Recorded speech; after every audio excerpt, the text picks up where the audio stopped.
जिन किसी को नहीं लगता, ये जहालत लगती है। वो पकड़ लिया ना, वो जिन निकालने वाला, मेखें निकालने वाला, जंजीरें निकालने वाला, छुरियां निकाल, अबे इंसान है कि मैं क्रॉकरी स्टोर है। अच्छा, ये बदबख्त उसी इलाके का है जहाँ छुरी कांटे बनते, वजीराबाद में बनते हैं ना, ये उसी एरिया का कहीं का है।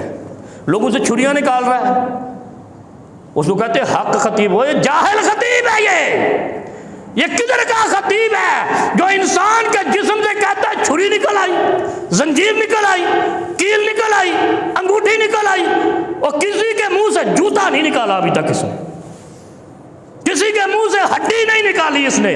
क्योंकि फिर पूछेंगे लोग, ये हड्डी खंजीर की है, कुत्ते की है, इंसान की है? रफीक साहब,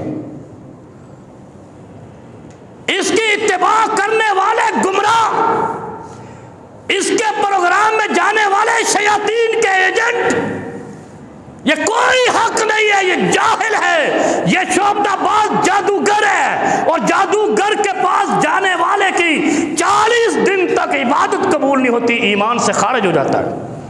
तौबा करे, कलमा पढ़े, रुजू करे और ये ऐलान करे कि आइंदा इसको हक नहीं समझूंगा, फिर वो मोमन रहेगा।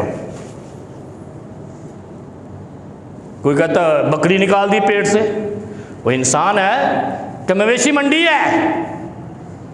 वो कहीं किसी के जिस्म से वो भैंस के सींग निकाल रहा है? ये डेयरी फार्म है, ये इंसान है। कोई शर्म नहीं आती इंसानों को। ये फिर इस तरह के मुसल्लत होंगे ना, 9,000 वाला जीतेगा और 81,000 वाला हारेगा।